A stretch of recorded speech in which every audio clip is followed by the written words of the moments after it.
Graduated from high school at Garfield. I got involved in some theater work and did a lot of theater work, and got into a program with the Urban League in September that helped minority students get into the University of Washington, and they provided us with employment and helped us with the process of becoming students at the University of Washington. Growing up in Seattle, you're used to being in situations where you are not in the majority or where there's very few of you. So I had been a volunteer, one of the first volunteers for the voluntary busing program in 1965, where I bused and went to school in Magnolia, and following year I went to school at Queen Anne High School. So I was used to situations, and I think most of us were used to situations where we were not in large numbers. So it really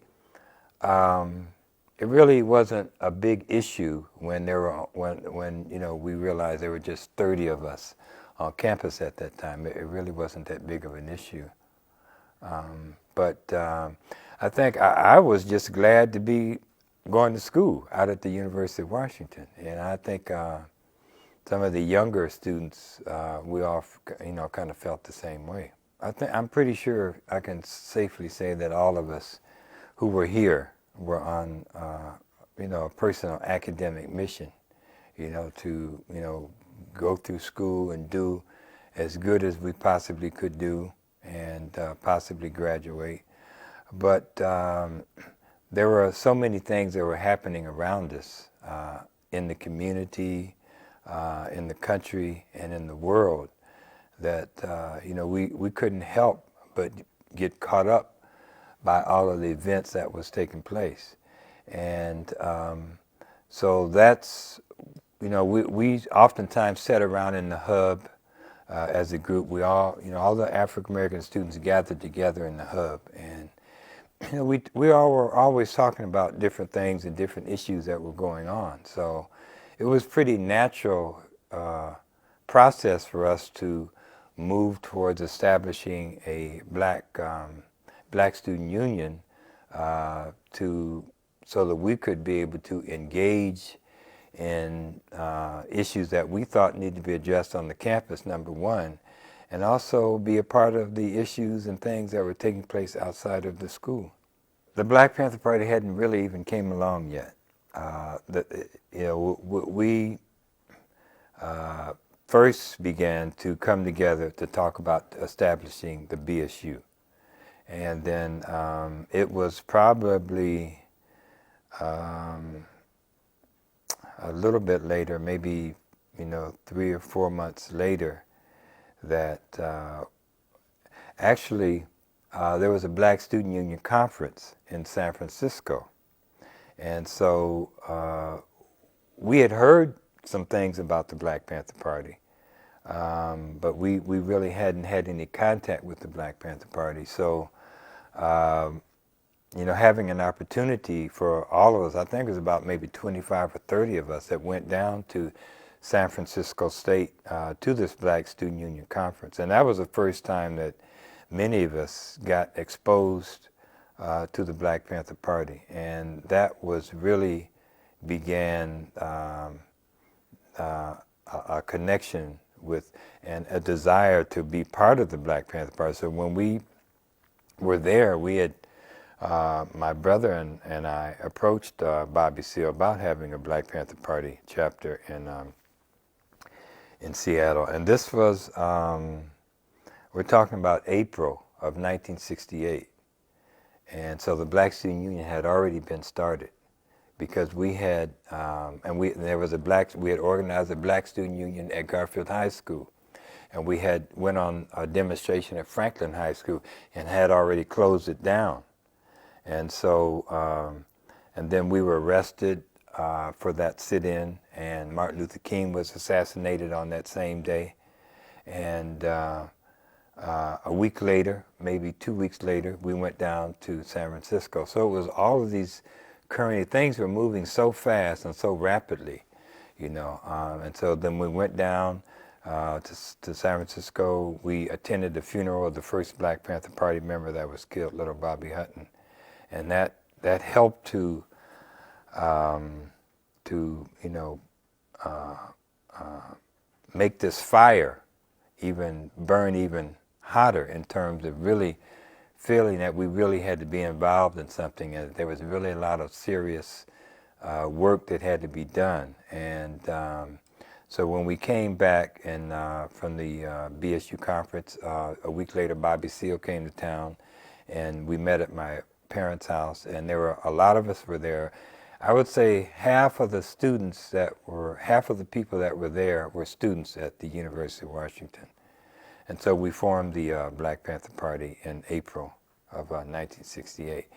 And we, you know, we continued to be heavily involved in the BSU, and there really was a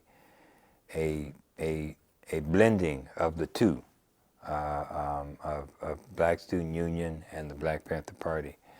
And the following year, there was a tremendous increase of black students at the University of Washington. I think it was about maybe 350 new black students came from all over the country, came to the University of Washington. And so the BSU really began to moving forward and start doing a lot of things just as the Black Panther Party did. And you know, we were really working together.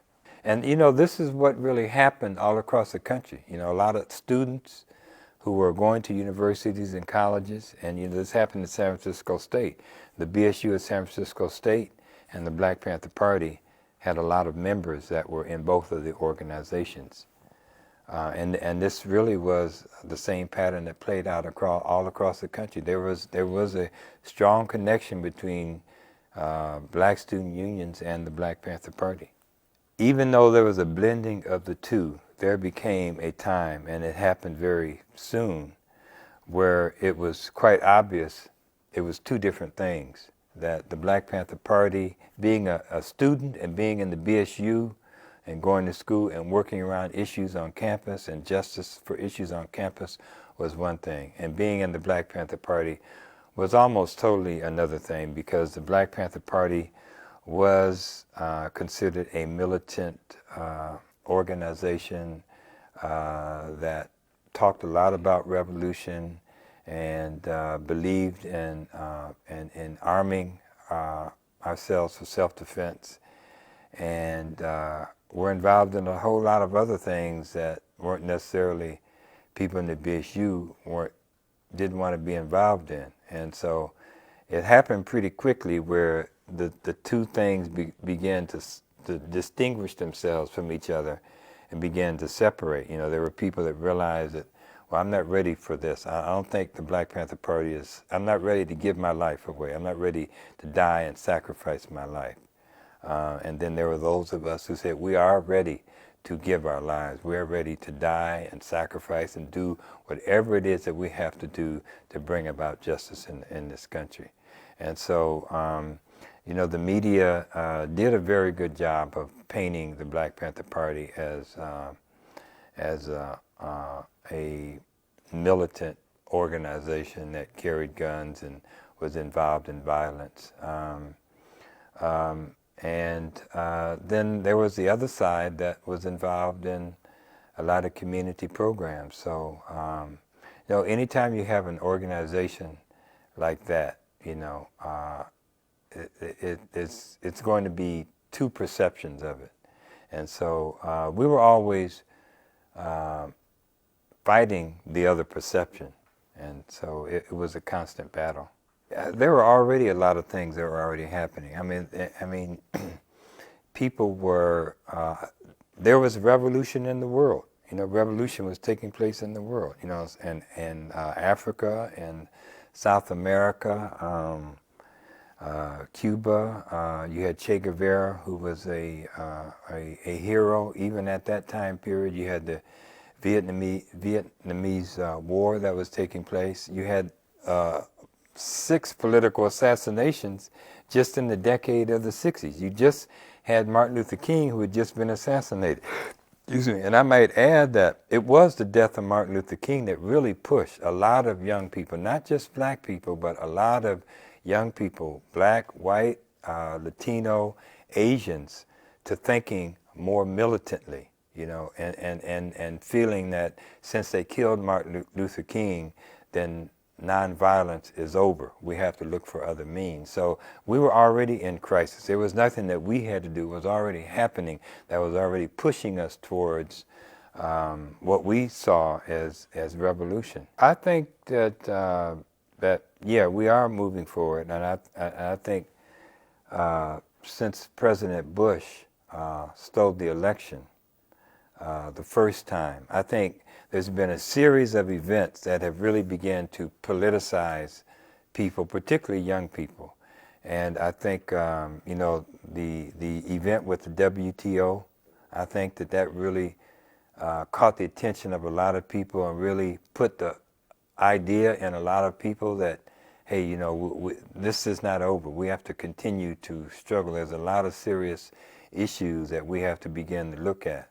And then I think with President Bush stealing the election, with 9/11 happening, and the campaign against Muslims, and the entry of the Patriot Act, and the invasion of Iraq, despite the demonstration of millions of people all over the world, and everything that has happened since the invasion of Iraq, with Bush stealing the elections and our civil liberties slowly being taken away from you. You know, all those things have heightened the political consciousness of particularly young people, not just, you know, everybody else, but also particularly young people, because you can see it.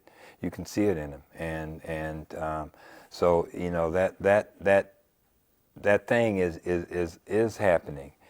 And it was different from what it was 30, 35 years ago.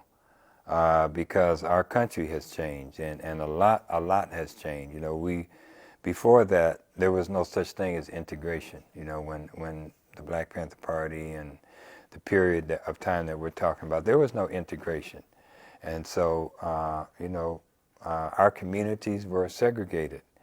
And not just the black community, but Asian community, Latino community, the Native American community, and many ethnic white communities were still pretty traditional in their own cultures and their own cultural values. And those were very important factors, those cultural values that we had. We didn't realize it at the time because it was my generation that really rejected all of that, rejected all of those cultural values that were really so very important to us that we really don't have now, that we're trying to get back. And so, I mean, that's just one of the things that has really changed dramatically, plus the fact that technology has advanced so much, that there are so many things that occupy young people's minds in terms of the technology. You know, when I was growing up, we had, you know, 4 TV stations, and that was it. So we really didn't really watch TV that much because there wasn't that much to watch. Now we have 400 channels, and you have Xboxes, and then we have entered into a period of materialism and consumerism that we didn't have when I was growing up, you know. My parents never bought a new car. You know, buying a new car was not important, you know. But making sure we had a lot of clothes wasn't important. You know, we just had the bare necessities to go to school, and we had a car to get around. And that was pretty much the norm for our society at that time. It wasn't, people weren't driven by this greed, and they weren't driven by this consumerism. They weren't driven by this individualism that we have today. So all of those things have played a important factor in terms of what people are thinking and how people are reacting to things now, as opposed to what they were doing 35 years ago. I was in Spain for about 3 weeks a couple of years ago. And when I came back, I turned on the TV, and I think I turned on to a couple of channels, and it was just this competition and this drive to be number one that really jumped out for me, that I did not see when I was traveling over abroad. You know, that in this country there's just this constant thing to be number one, to be the best, and to be a star. You know, you go to the grocery store, and you know, while you're waiting in line, you're looking at the magazines, and every magazine is about a star, and either dirt about the star or something good about the star. But you're being constantly hit with this star mentality, and it really makes you feel. It makes a lot of young people feel that they're nothing unless they can be a star, or they're nothing unless they're rich, or they're nothing unless they're a millionaire. So you have people that are constantly trying to drive for these unobtainable goals that really creates a lot of frustration. That's why we have so many people that are in therapy. That's why we have so many people that are on prescription drugs in this day. And we didn't have that when I was growing up. You didn't have people on therapy. You know, there was no therapy, you know, when I was growing up. The community was very important. Kids were very important. The elder were very important. There were no rest homes. There were no senior homes at that time. I lived in the house with my great-great-grandmother, and I lived in the house with my grandmother and grandfather. And so our generation was very much more connected to history than the current generations have been. Growing up, and when college was being introduced to myself and many of us others, it was all that, you know, you're going to go to a black college. You know, that was it. It was never any idea of going to a white college, but that's the only opportunities of education that we really had open to us. And secondly, it was always about whatever you're going to do, you got to help somebody. You got to help your community. And you know, if you go out and become a lawyer or a doctor, you're going to come back to your community, because during segregation, you know, places like Chicago and even in Seattle, people who were black, who did go to be a doctor or a lawyer, their offices were in the community. So it was all about the community. It was all about family. And it was all about bringing your success back to the community and back to family. And this was taught to us. And unfortunately, you do not see that in young people today. You just don't see it. Their ideas are pretty much to go out and be successful and live somewhere that, you know, you never had an opportunity to live before, and make lots of money. A lot of us have continued with that idealism, and a lot of the work that we are doing now, you know, reflects that, you know, reflects our desire to want to make things better for our community or other communities or people in the world. I just remember that, you know, the excitement and the determination that we all had, that we were going to be heard, and we were going to get what we wanted. And you know, and you know, when you have that type of determination, you know, you become very creative about achieving your objective. You know, and I remember the rope that we put out the window to bring in supplies that were needed. And you know, I was heavily involved in the party at that time. So you know, I was doing other work with the Black Panther Party, but I was there were other people who were in the party who were in charge of helping to with the sit-in. So I wasn't like one of the key person that was doing the organizing. I was just there and helping and assisting and those types of things. But I just remember it being a very exciting and the closeness and the unity that we felt amongst one another towards achieving, you know, that objective. And it just was really a good time, you know. We were pretty defiant in terms of what we wanted, you know, and a lot of us were young, you know, we're talking about 18, 19-year-olds. There were some people who were older, like Carol and Larry were a little older, which was good, you know, to balance things out.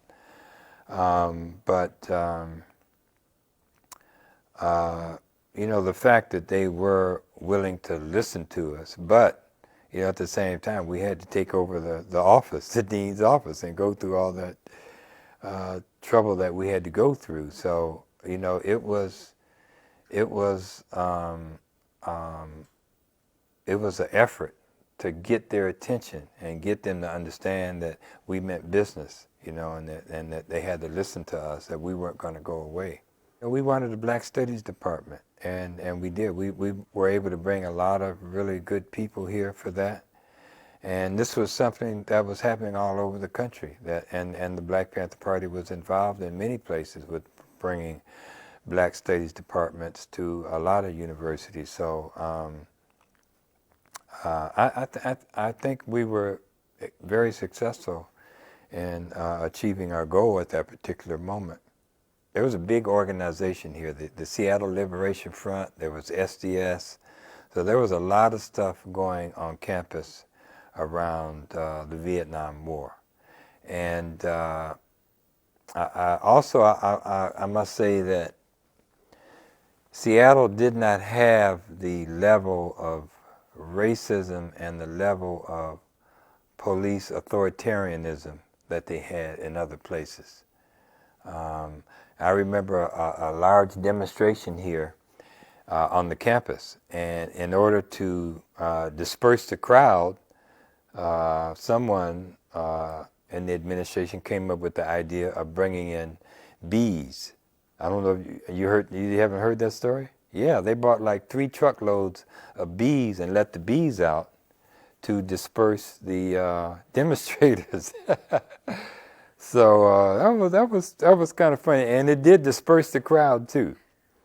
So as opposed to using that tactic, as opposed to having a large group of armed police or National Guard coming on campus, you know, so the tactics were different here. One of the things that was interesting also is the following year when they brought all those other African American students from around. We had increased our enrollment of membership in the Black Panther Party, and we had a lot of party members who were at Lander Hall. And matter of fact, we called Lander Hall the Panther Dorm.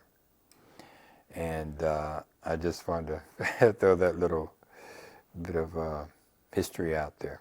The government had a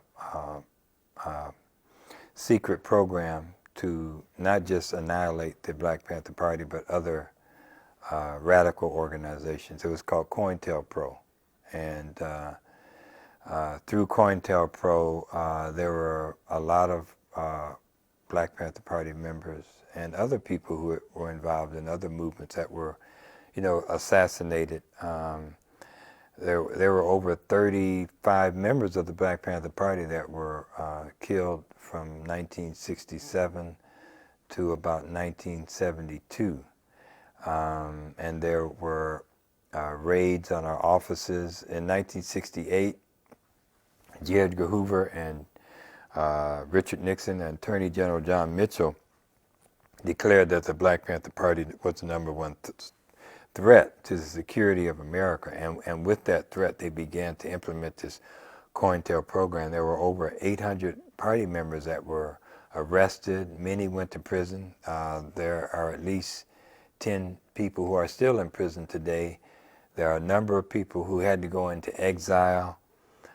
So when the raids began to happen and people began to get killed, that did scare away a lot of people. A lot of people decided to leave. The COINTELPRO, one of the things they did with COINTELPRO was, because they had a psychological profile of all the leaders, was that they did things to pit the leadership against one another. Because the leadership never was all together. It was always, you know, Huey was in prison, Eldridge was in exile, Bobby was in prison, other people were in prison. So it was very easy for them to play this game of pitting one against the other. So in 1972, we had a big split in the organization. And I think the final blow that really did the Black Panther Party in was the fact that Oakland, California, where the party had concentrated all of its forces at after the split, became flooded with cocaine. Of course, cocaine was a casual drug at that time. Many people used cocaine, but there were some people in our leadership at the very top who became addicted to the cocaine. And it, with all the other things that happened, that was just one more situation that pushed the Black Panther Party to extinction. Being in the Black Panther Party was a lot of work, because we worked, at least early on, and at least the majority of the years, we worked 7 days a week. We worked sometimes 24 hours a day. Sometimes we would work 2 or 3 days without sleep. And, we had over 60 programs that we operated, and we had to have security at night for our offices and community centers. So, I really missed all of my young adult life while I was in the Black Panther Party, from 18 years old to 28 years old. I didn't live the life of a normal young person, and we never looked at TV after becoming in the Black Panther Party. We didn't look at TV at all. So our lives are very much different. We were like a big family. You had someone who was next to you who would be willing to die for you, be willing to sacrifice your life for you. How many people can say that? They have someone who will do whatever it takes to save them or help them. We lived communally. We didn't have to worry about our rent. We didn't have to worry about food. We didn't have to worry about those things. We weren't alone, because right now our society is a very lonely society. And so being in the Black Panther Party, we didn't have to deal with that. You could travel to New York, you could travel to Chicago, you could travel to Philadelphia. Somebody would pick you up who you'd never seen before, but they would greet you like a long-lost relative. You have a place to stay, you have food to eat, you got transportation. So, the relationships that we had in the party was just the most incredible relationships that we've had. And it's really what kept people not wanting to leave the party, because if you left, you would not have that family, you would not have that commitment and that closeness that we had. So, and the attacks that happened against us helped to bring us together even closer for those who were willing to stay around. So that's why we have the connection that we have today. All of us former Black Panther Party members who get together every 5 years, and we keep in contact with each other, and it's just like Vietnam veterans who have gone off to war and have come back. Those relationships that they had with their war buddies will be the closest relationships that they'll ever have. And I can say the same thing about members of the Black Panther Party. Those are the most cherished relationships that we'll ever have.